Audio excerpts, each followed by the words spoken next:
Olá! Começa agora mais um Coletiva Tendências, o podcast de coletiva.net que traz bate-papos sobre temas da comunicação e do marketing com os profissionais do mercado. Eu sou Patrícia Lapoente e ficarei com vocês nos próximos minutos para falar sobre Pirâmide Alchemist. Quem conversa comigo sobre isso a seguir é a sócia fundadora da Fale Consultoras em Endomarketings, a Fabiana Becker.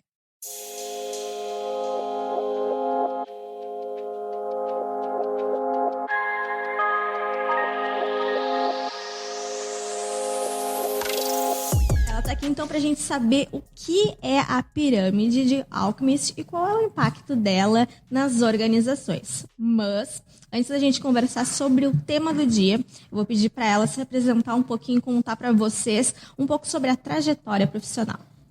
Então, vamos lá, né? Nossa, a trajetória profissional é tempo. Comecei na comunicação, né? Entrei na Fabico, na URGS, em 95. Comecei em comunicação interna em 96, no grupo RBS ainda. E, na época, não tinha nada digital, não tinha mídias digitais. A gente tinha um computador. Imagina hoje trabalhando com um computador só. E era tudo feito analógico, né? Era telefone, mural, velho, bom mural. Fita cassete no final do ano com as palavras do presidente, que na época era o Nelson, né? E comecei a me apaixonar por comunicação interna lá, e aí a minha trajetória vem dentro das organizações até 2012, trabalhando a comunicação interna, a área de marketing também. E 2012, eu saí daqui, na verdade, antes, 2000 mais ou menos, eu saí, fui morar em Farroupilha, né? Trabalhei nas lojas Colombo, na área de endomarketing. Depois fui para Santa Catarina, também trabalhar na área de endomarketing, 2 outras redes de varejo lá que tem em Santa Catarina. Em 2012 eu voltei, e aí surgiu a Fale. Né? A Fale é uma consultoria de comunicação interna, a gente não é agência de comunicação, mas a gente é uma consultoria que pensa o planejamento, pensa estratégia, pensa, né, o antes que a gente diz, mas o durante também, como é que a gente consegue manter engajados os colaboradores, né? E aí a pirâmide tem muito a ver com isso. E a Fale surgiu de Fá e Ali, que a Ali é minha irmã gêmea, né? Então nós somos sócios, a gente brinca há 43 anos, quase 44 já. E aí surgiu a Fale pensando nesse segmento que hoje que a gente olha que as coisas começam de dentro das organizações para fora, né? Não adianta mais o discurso de fora para dentro, porque não funciona mais com as pessoas que consomem hoje, né? Bom, então, entrando no nosso assunto, eu queria te perguntar, para começar, como é que a gente pode explicar o que é uma pirâmide de Alchemist? Bom, a pirâmide de Alchemist, ela veio da pirâmide de Maslow, né? Baseada. Apesar que Maslow é super engraçado, a gente fala de pirâmide, né, de Maslow, mas ele mesmo não desenhou pirâmide, né? Foi desenhada depois porque ele diz que é uma hierarquia de necessidades, né? Então ele diz que ele tem a teoria das necessidades humanas, né? A hierarquia das necessidades humanas, é isso que ele desenvolveu. Mas Maslow começou, e aí vem agora, né, uma nova pirâmide olhando para outras necessidades para ocupar esse espaço que a gente tem também. A gente está vendo que algumas necessidades para esse público, para a geração Y, geração X, enfim, a X até não, mas a Y+, existem algumas outras necessidades, principalmente de autorrealização e de olhar o ambiente de trabalho como algo que se torne melhor para o mundo, né? Então, essa pirâmide, ela vem olhar para isso. Ele divide em 5, eu até trouxe uma cola aqui, né? Da mesma forma que Maslow, né? E Maslow é legal porque poucas pessoas conhecem, mas depois que ele fez a pirâmide dele, que ele fechou a pirâmide, ele descobriu mais outras 3 formas que conversam bastante com o Alchemist, né? Que é a questão da transcendência, que o Alchemist também traz, só que ele não coloca dentro da pirâmide, mas os dois falam disso, né? Mas ele começa com um funcional, falar com emocional, mudança de vida e impacto social. A gente está vendo muito a questão do impacto social e a questão da mudança de vida. Quando a gente tem o orgulho de pertencer a algum lugar, por algum determinado período de tempo. Antes a gente dizia o orgulho de pertencer, tu vestia a camiseta na organização quando começava, passava a tua vida, a tua jornada, né, de vida dentro da mesma organização, fazia sentido isso, e hoje já mudou. Então a pirâmide de Alchemist, ela vem olhar para isso, né? Quais são os fatores que motivam e engajam o colaborador dentro da organização. E isso a gente também transfere para o consumidor. Então, como é que a gente consegue conversar essas duas jornadas? Eu tenho meu colaborador interno e eu tenho meu consumidor. Como é que a gente conversa esses dois? Quais são as necessidades, né? Eu atendo aqui para poder atender melhor aqui também, né? E tu falou ali na pirâmide de Maslow, né, que surgiu primeiro. Como é que a gente pode definir ela? Quais são as principais diferenças em relação à Alchemist? O Alchemist, ele detalha mais, né? O Maslow começa com fisiológica e ele começa como funcional, né? Se a gente for olhar a fundo mesmo, ele vai detalhar mais alguns pontos, alguns itens, né? Ele fala necessidade financeira. A fisiológica de Maslow, ele começa a trabalhar na segurança, essa parte, que é a segurança do que é a parte financeira. Mas ele detalha mais pontos, né? Até a gente sugere, quando a gente vai olhar para pirâmides e necessidades, assim, dentro de qualquer organização, a gente trabalha bastante com as necessidades. Poder mapear, a partir dessas duas pirâmides, que essas duas são excelentes, né? Poder mapear qual é a necessidade do público interno da minha organização. O que faz sentido? Porque, às vezes, a gente olha para uma organização a partir do meu ponto de vista. O que é uma necessidade minha, necessariamente não é uma tua. Então, como é que a gente faz esse olhar para a organização, para quem trabalha nela? A gente fez um dos trabalhos numa empresa de engenharia e a necessidade deles era de recebimento no dia certo. E isso, para eles, era um baita benefício. E se a gente olhar isso, é lei. Mas no segmento onde eles atuam, né, que é na engenharia de petróleo e etc., não é uma coisa comum acontecer. Então, como é que a gente olha para as necessidades a partir do olhar do meu colaborador? Né? A gente pega a pirâmide, mas a gente consegue mapear a partir daquilo. E aí, Alchemist tem bem mais pontos que ele norteia, né? E aí isso nos ajuda. Como é que a gente consegue fazer esse olhar a partir das necessidades de quem trabalha dentro da organização e não de fora para dentro? É uma ferramenta. Né? Então, como é que eu olho e mapeio esse olhar? Depois, tem a segurança social, estima, né, e a necessidade de autorrealização, que ele diz, o Maslow ele fala o seguinte, tu tem que estar satisfeito, pelo menos das necessidades básicas, né, que é a base da pirâmide, para subir a tua escalada.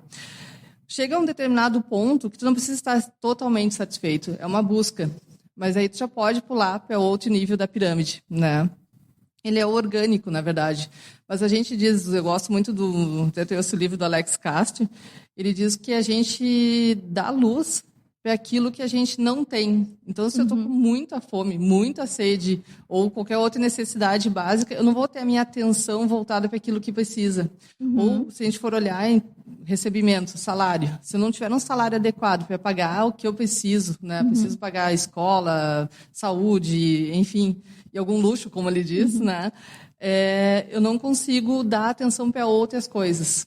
Então, por isso que as necessidades elas têm que ser supridas. Quando eu olho para as necessidades básicas dentro de uma organização, eu olho de segurança ou de Alchemist na parte funcional, emocional, eu começo a olhar também a questão de salários, se supre aquilo que é necessário para a pessoa sobreviver, né, com essas necessidades, olhando para essas necessidades, porque tu não consegue desempenhar bem se tu pensa que teu boleto está vencendo, né? Então, como é que tu vai pensar no que tu tem que fazer, inovar ou qualquer outra coisa, ou mesmo fazer um trabalho manual, né, dentro da tua organização? Bom, então a gente está falando aqui de 30 necessidades apontadas que, se forem adequadamente atendidas, levam à criação de valor para empresas e consumidores. Mas, tirando da teoria e colocando na prática, qual é a importância de empregá-los nas companhias? A importância é a gente olhar e poder fazer... Eu tenho um livro da Caroline Taylor, que eu gosto muito, que se chama Walk the Talk. Esse livro ele traz a cultura do fazer, do falar e fazer, né? E quando a gente leva para as necessidades para a organização, é olhar literalmente, faz o diagnóstico, que necessidades eu preciso olhar para dentro dessa organização. Se eu tenho uma organização que ela é muito carente, salário, que é um assunto difícil de ser tratado nas organizações, mas se ela é muito fora do mercado, que o salário dela não está de acordo com o mercado que ela atua, né, ou com a região onde ela está, mesmo que seja um segmento diferente, se o custo de vida é muito caro, as pessoas vão estar olhando para isso. Como é que eu vou me sentir? Como é que eu vou conseguir dar atenção? Então, olhar para todos esses aspectos, mapear cada um deles é importante para poder ter um engajamento final, né? Para ver o que eu quero do meu colaborador. Então, a gente olha para essa pirâmide, faz esse diagnóstico e aí apresenta os resultados para poder melhorar os pontos que é possível dentro da organização, né? Uhum. E esses pontos, eles podem ser caracterizados, né? Como é que a gente pode caracterizar esses 30 elementos? A gente pode, eu gosto muito quando a gente diz que a gente faz o de-para, né? Uhum. Quando eu olho para necessidades humanas de pertencimento, é como é que a pessoa ela consegue, vamos lá, já estou lá em cima, um pouco mais em cima da pirâmide, não vou nem trabalhar a base, vamos trabalhar um pouco mais em cima. Como é que ela se sente orgulhosa de onde ela trabalha? E aí vem muito o papel da comunicação. Como é que eu digo para ela que a empresa que ela trabalha é referência em meio ambiente ou diversidade? Como é que ela se sente participando disso, né? Como é que ela sente orgulho de pertencer onde que ela está trabalhando? Então é importante olhar esses pontos, olhar a cultura da organização, olhar esses pontos que tem a pirâmide, o que ela traz e o que conversa com a minha cultura. E aí eu posso trazer quais são os pontos mais importantes, né? Cada organização tem o seu, não tem uma fórmula mágica, né? A gente diz, infelizmente, não existe uma fórmula, mas a gente olha para a cultura. Se é importante eu trabalhar com diversidade dentro da organização, quais são os pontos, né, que eu posso atender e quais que não estão atendidos e vai fazer impacto na minha organização? Então, eu posso ter uma empresa de TI que é super diversa. E aí chega uma pessoa que ela não tem essa característica. Como é que a gente consegue trazer? Ou se faz mesmo realmente necessário essa pessoa? A gente diz que a gente está falando muito em fit cultural, e aí as pirâmides ajudam. Qual é esse fit cultural que a gente vai dar, né, ao longo dessa jornada do colaborador dentro da organização, né? Uhum. E, além destas que tu já citaste, pode citar outros exemplos de necessidades? Posso? Eu gosto muito da questão da última que ele diz, que é a de impacto social. E hoje a gente vê que não só o consumidor fora, mas as pessoas querem fazer algo maior, né? E aí tem no livro do Daniel Pink, ele diz o seguinte, a gente tem alguns motivadores e a autonomia é um deles que a gente trabalha nas organizações. E dentro da pirâmide a gente pode trabalhar a questão da autonomia, que ela está do impacto social. O que eu faço, né, ele gera um impacto dentro da organização, ele gera algo maior para a sociedade. Então, esse é um dos motivadores que eu gosto particularmente, e acho que a tua geração provavelmente, a geração Y, está trabalhando muito forte, né? Faz sentido o que eu estou fazendo. Então, essas questões que antes vinham muito mais tarde, hoje estão vindo muito mais cedo. Então, quando a gente começa a olhar para essa pirâmide, a gente começa a entender que essa parte do impacto social, às vezes nem as outras estão totalmente realizadas, mas essa aqui do impacto social é uma das coisas que estão pegando.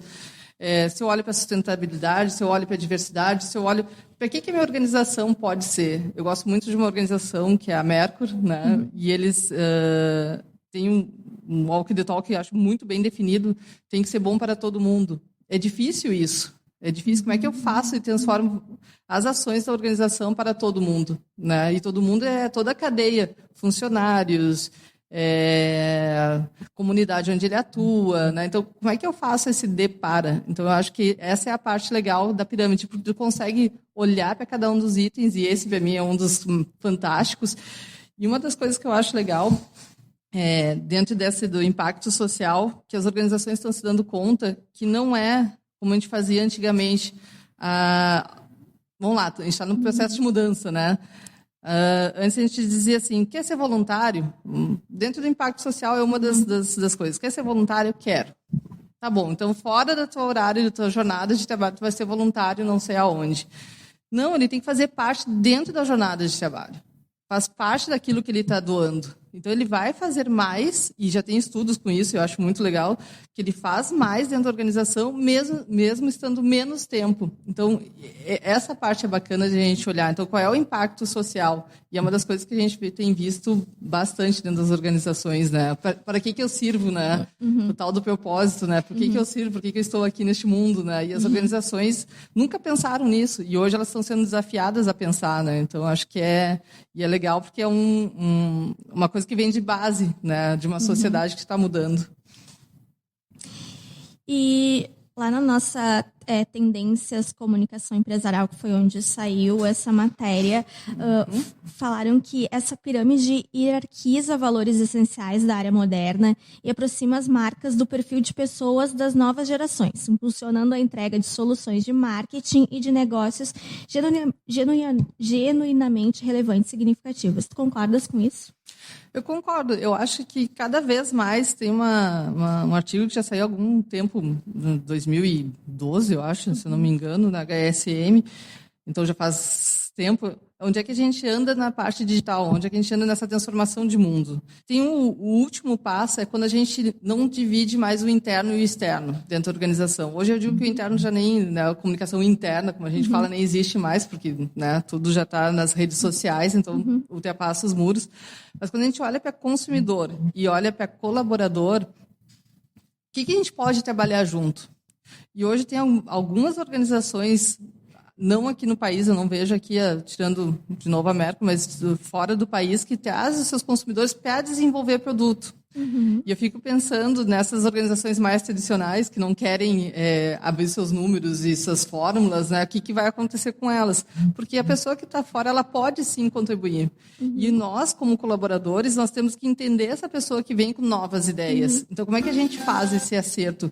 E aí eu acho que é legal, porque a pirâmide, nós somos seres humanos, temos as mesmas necessidades, né? Então, como é que a gente consegue agregar maior valor para as pessoas que vão consumir, né? E se a gente pensar, a gente também é um público consumidor dentro de onde a gente trabalha, né? Então, essa separação que a gente tinha na área de marketing, né, o externo, os clientes, se a gente olhar uma organização que tem 5.000 funcionários, tu consome aquele produto que tu produz, né? É difícil não fazer isso. Eu trabalhei em varejo, eu comprava onde eu trabalhava, né? Então, eu sou, num momento, cliente, no outro momento eu sou colaborador, mas os dois conversando junto tem com certeza a mudar. Mas vai ser uma ruptura. É uma ruptura que eu acredito que vai acontecer por bem ou por mal. Eu digo, a gente muda por dois motivos, né? Ou pelo amor ou pela dor, né? O mercado pede e a gente começa a perder clientes se a gente não enxerga para isso, ou se a gente realmente acredita que o nosso consumidor tem muito a dizer sobre nossas marcas. E hoje já diz, né? Nas redes, etc., já diz, já é um porta-voz. Citaste a Mercury. A gente consegue empregar essa pirâmide também em pequenas companhias? Consegue. Se a gente olhar aqui, nós somos seres humanos, todos nós temos necessidades. Como é que a gente consegue colocar isso na mesa? E acho que essa é a parte legal. Existem várias metodologias para poder trazer esse assunto para grandes, pequenas companhias. Como é que a gente consegue abrir espaços de conversa para dizer o que realmente é importante? Eu disse, às vezes o importante para mim é ser reconhecido, né? Porque eu venho de uma geração X, que né, o cargo ainda era importante. Nessa geração atual não é.